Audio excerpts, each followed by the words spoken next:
car collision eastbound on the I-80. Traffic is backed up in both directions. Commuting to work is never easy. There must have been an accident somewhere close by. It's just part of the daily grind. Traffic is a major problem in California and many parts of the world. I think that our highways have reached capacity, so you can't build many more freeways. That's certainly true for California. So you really have to do something else. The San Francisco Bay Area is beautiful, but with 6 million registered vehicles, traffic here, not so much.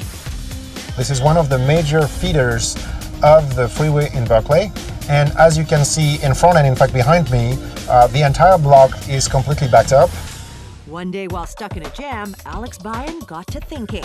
What would happen if you had the opportunity to divert people from one freeway to another? Would you be able to decongest that freeway? What if you were able to limit the number of people entering a freeway at a given time? Would that make traffic flow smoother on that freeway? So now we're getting into the toll area. This engineering and computer science prof knows there's a powerful tool in everyone's hands, the ubiquitous cell phone. Practically everybody on the road has a cell phone today, and so that enables us to collect a lot of data.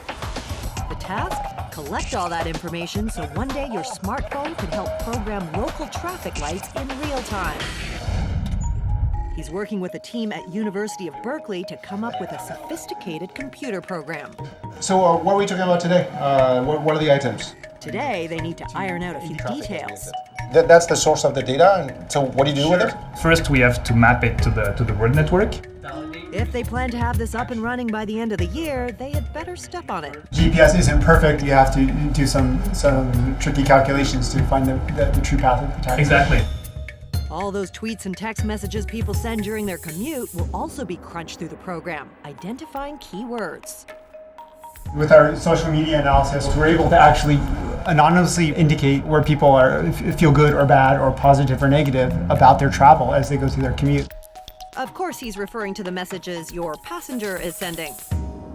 Move further to the west. Everything could be collected in real time, crunched through a computer program that predicts how traffic will move later on. Here at Traffic Control Central, they'll react to that future scenario. Signals can be instantly and continuously monitored to keep the roads moving. If you're able to hold back just a small number of people, you can improve the traffic conditions of everybody on a particularly busy freeway. For instance, if 5 cars are held back for 30 seconds at 30-second intervals, everyone wins, even those who have to wait. In fact, we have some results from just the last couple of days that show this happening. I'm taking the train tomorrow. It's all part of the plan to get traffic moving. Already there are freeway entrance lights in place, but Bayan's plan is the first in the world that would see those lights constantly changed based on future needs. What creates the major problems on the freeways is the fact that you have choke points, and at these points, the excess demand creates drastic congestion, and that creates even more massive consequences.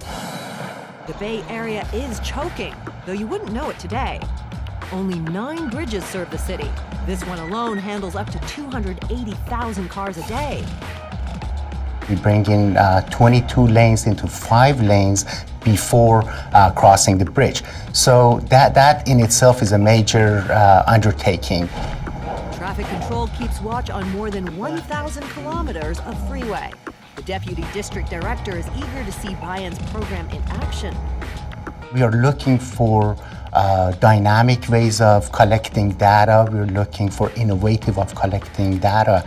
And Professor Bayan's research is very applicable to that. It's all about making it easier for the drivers. The technology needs to be incorporated into our everyday tools such as computers, cell phones, vehicles, and the roadway infrastructure itself. So now you can see these mergers. Bayan is confident he'll have a workable program in place soon. Maybe one day jams like this could be a thing of the past. So this is a typical scene here in the Bay. You have at least 4 different freeways merging into a single point. Until then, drivers will just have to suck it up. More or less everybody has to go through this, and that creates all this friction. Sitting in traffic always seems longer than it is, but when the view's this good, it's hard to complain.